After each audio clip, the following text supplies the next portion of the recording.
Process for execution. Rule 24. Process for execution. When a preliminary measure required by foregoing rules have been taken, the court shall, unless it sees cause to the contrary, issue its process for execution of decree. इतना simple है कि process of for execution, जब भी कोई court execution करेगा तो पहले उसके लिए प्रोसेस जारी करेगा, issue a process for execution of decree. अब उस प्रोसेस में वो क्या करेगा? Process shall bear a date, the day on which it is issued, and shall be signed by the जज or other officer as the court may appoint. तीसरे में, in every such process day shall be specified on or before, मतलब किस दिन आपका वो execution होना है वो डेट को भी आपको स्पेसिफाई करना होगा। Endorsement on process. Rule 25. The officer entrusted with execution of process shall endorse thereon the day on and the manner in which it was executed, and if the latest day specified in the process for the return thereof has been exceeded the reason of the delay, or if it was not executed, the reason why it was not executed, and shall return the process with such endorsement to the court. अगर कोई officer, जैसे ये process है, court ने इस process को किसी officer को दिया है कि तुम जाके वो प्रोसेस को करो, और उस प्रोसेस में अगर वो रिटर्न आ जाता है अनसर्व्ड, मतलब या वो हो नहीं पाता है या तो वो रिटर्न आ जाता है या हो जाता है, तो उसमें अगर वो रिटर्न आ रहा है तो इस ऑफिसर को अपना एंडोर्समेंट, मतलब एक टाइप ऑफ साइन करके देना होगा। Rule 26. Stay of execution. When the court में स्टे एग्जीक्यूशन, कब कोर्ट स्टे करेगा एग्जीक्यूशन को?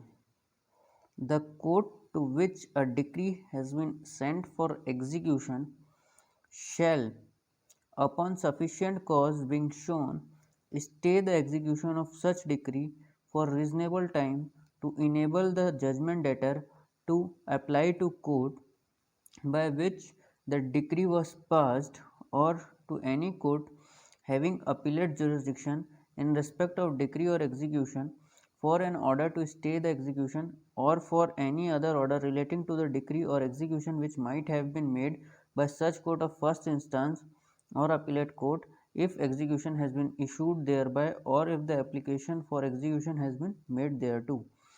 इसको easily समझते हैं। ये एक कोर्ट है ए,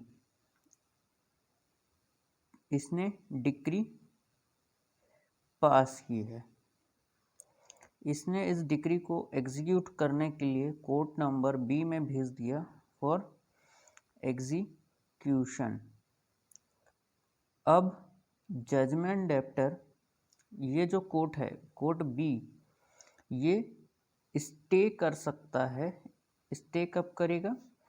जब जजमेंट डेप्टर यहाँ पे एप्लीकेशन लगा देता है कि इसको कुछ समय दिया जाए इस डिक्री को एग्जीक्यूट करने के लिए, या कोई ऐसा ऑर्डर पास करा लेता है जिससे ये जो कोर्ट ऑफ फर्स्ट इंस्टेंस है ये इसके एग्जीक्यूशन को स्टे लगा सकता है।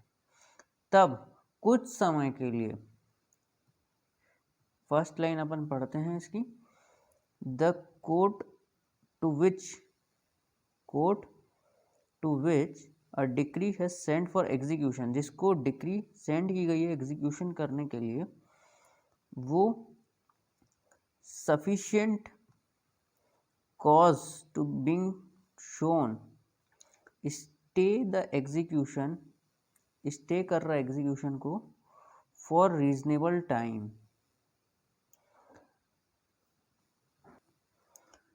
To enable judgment debtor to apply to court by which decree was pass, जिसने डिक्री पास की है, मतलब जो बी कोर्ट है वो कुछ समय के लिए सफिशिएंट रीज़न की वजह से स्टे कर रहा है इस एग्जीक्यूशन प्रोसीडिंग को कि जजमेंट डेप्टर अप्लाई कर सके इस कोर्ट में।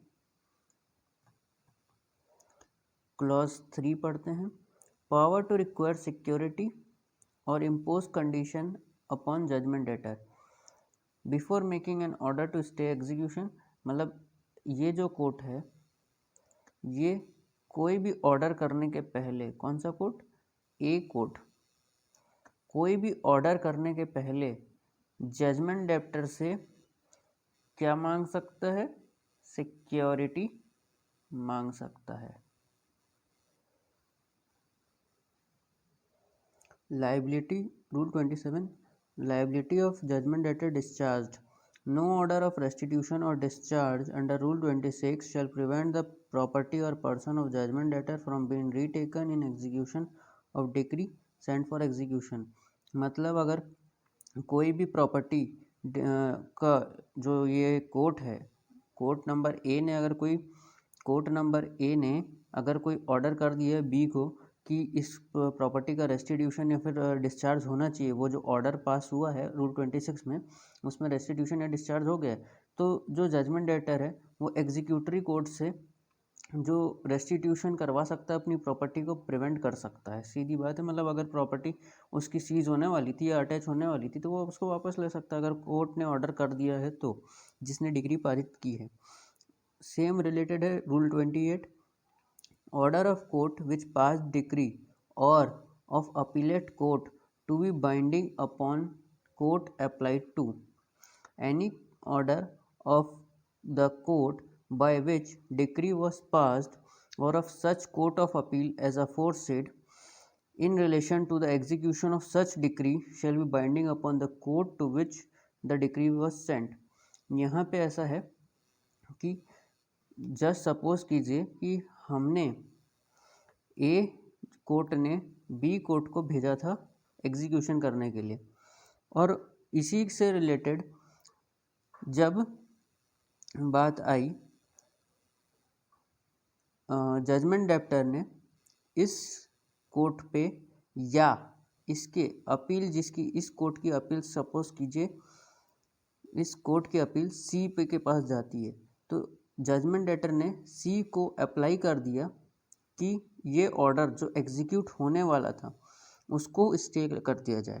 तो जनरली होता भी है कि कोई कोर्ट में हम अपील कर रहे हैं तो जजमेंट डेटर बोलेगा कि इसको एग्जीक्यूट ना किया जाए, पहले appeal during the time of appeal ये जो ऑर्डर है वो स्टे रहे एग्जीक्यूशन का।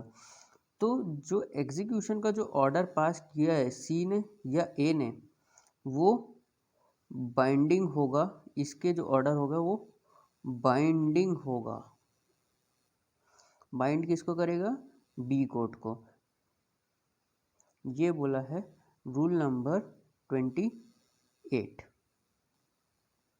Rule 29, stay of execution pending suit between decree holder and judgment debtor.